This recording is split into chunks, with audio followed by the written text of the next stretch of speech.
Hi guys, I'm here with, well, does this legend need any introductions? The fabulous, the one and only, Matt Manning. Matt, how are you? How you doing, mate? Good to see you. Good to see you. Matt is the main man, him and Richard, for Airgun Extra, what we spoke about earlier. And Richard, we haven't told Matt yet, should we tell him now? Brackets him at the end. Should we tell him now, Steve? Richard said we should do another podcast with me. Well, you've got me on video now, haven't you? We're having Gordon Blakeman for another podcast. Yeah, you heard it here first. I love you, Matt. There was no pressure there at all. You got to get in, haven't you? So, how's things, Matt? What you been Very doing? good, very good. What have I been doing? In general, or at the In show? general, up to what you? In general, I've been running around, very busy, doing all sorts. Yeah. As much shooting as I possibly can. This winter's been a nightmare because of the wet weather. The rain, really difficult. Yeah, for me to sort of plan with videographers when we're going to go out and make videos, and for the weather to actually play ball. Yeah. It's been a challenging few months, but we got through it. Days are getting longer now. Hopefully the weather's going to start getting better. I love when the nights draw out. You know? Yeah, I mean, it's frustrating for me because I love winter. I love shooting in the winter. Yeah. When winter is winter, when it's cold, not dry, raining. I was just crisp. saying that earlier. Yeah, and this winter's just, well, wet weather isn't ideal. Windy wet weather's even worse because airgun shooting and blustery weather don't really go hand in hand. So it's been a frustrating winter, but hopefully it's behind us now. Yeah. Well, I mean, most of you will know anyway. Matt does some absolutely sublime videos out in the field, doing different reviews. Airgun Extra, just get on there, guys, because you will learn ever such a lot. And the way Matt describes it all and that is fabulous. What are you shooting lately, Matt? What am I shooting lately? I'm using well, funny enough, we're still on the day-state stand. I'm not just being diplomatic, but I'm using the Black Wolf a lot recently. I waited a long time. I love that gun. Yeah, I had a sub 12 for about a year. Got on really well with that. I've now got the FAC bottle model walnut stock. Foot-pound?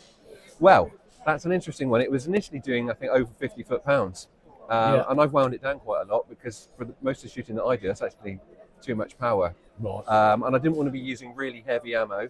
Yeah. So I've actually wound it down about. I'm still, to be honest with you, I'm still getting the measure of it, but I'm running at about 35 to 40 foot-pounds at the moment, which seems to me that sort of sweet spot. I'm not running slug through it.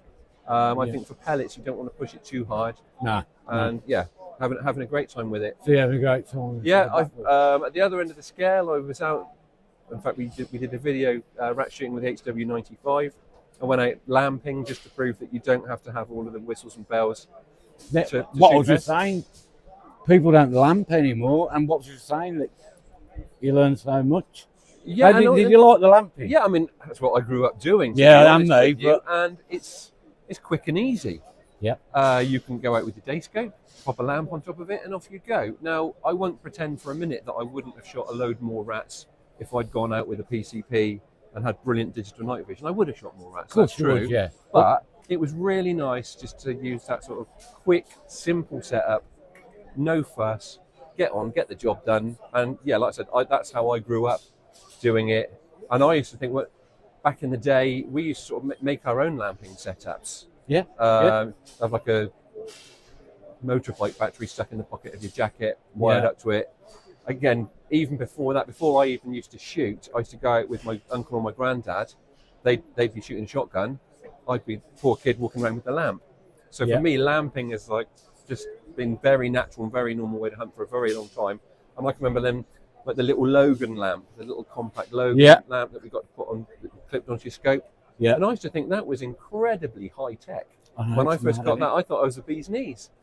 Look where we are now. Yeah, I was saying to Richard earlier, it was about 1997 and I bought a night vision setup. Right. We had a massive battery, I had a red lamp, had the scope, and I was plugging myself along and I just thought, oh my God, I'm just like the man with this. Yeah. And when you look back, Jesus Christ. Oh, yeah, but how will we look back at the kit that we've got now? Yeah. Because it will happen. I mean, again, the next big leap for me was probably like night sight.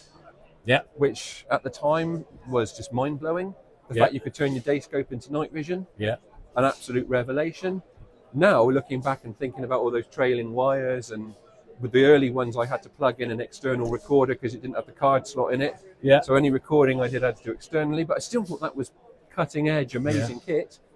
Now, look. you've got stuff, looks like a telescopic sight, Yeah. feels like a telescopic sight, amazing image quality, Rangefinder. rangefinder ballistic calculator. Ballistic calculator. And I know a lot of people are quite cynical about this kit. Some people are like, oh, it's too much tech, it's taking all the skill out of it.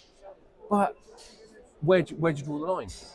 If you don't want any tech, perhaps you should just run around the farm with a shovel and try and hit them. Yeah. You know, where do you draw the line? And I think you're not going to stop technology. I enjoy lamping. I also enjoy using the latest night vision kit. And when I'm rat shooting on a farm where the farmer needs rid of the rats quickly and needs me to kill as many rats as possible, I'm not going to be out shooting for nostalgia. I'm going to be out shooting for pest control. Yeah. And then I'm going to use night vision, thermal spotter, ballistic spotter, calculator, because every rat I see, I want to be dead when I pack up that night. Yeah. I'm not there for my own. It's not recreational shooting. It's just pest control. So yeah, it's about using the right kit for the job and doing the sort of shooting that you enjoy. Yeah, and I was going to ask you, Matt. In the comments, I don't know nothing about this, so if I'm wrong, just pop it in the comments. I'm going to ask Matt. I heard of a scope that's coming out that's linked up to a spotting scope, and basically where the spotter looks, it's joined up to your scope. Right. Remember, Steve, we spoke about this. Gives you a ballistic calculation. Yeah, and it Okay, and then it feeds it to the scope. feeds to the scope, well, and the yeah. guy on the trigger doesn't have to really do anything. Yeah, and So- I can imagine that's quite feasible if it's doing it through Wi-Fi or Bluetooth. It's pinging information across from Yeah. what it's. So again, everything's moving on. Yeah. No, it's amazing, and the important thing is, people that want to take advantage of this kit, it's out there. People who don't, you don't Don't have buy it, to yeah. use it. And I still take great pride in being pretty good at being able to range find by eye. Yeah. Because I spent, again, a lot of my teens didn't have a laser rangefinder, so I wanted to be really good. And even if I was just sort of like, I don't know, out walking the dog or something, I'd try and guess like how far away a tree was or a gate or whatever it was, a car, and then pace it out and see if I got it right and just taught myself that way. And I think, I still love when I'm shooting by daylight. Yeah. If I don't have to get a Yeah, rangefinder out, happy Yeah. days. Yeah, more often than not nowadays I will double check. Yeah.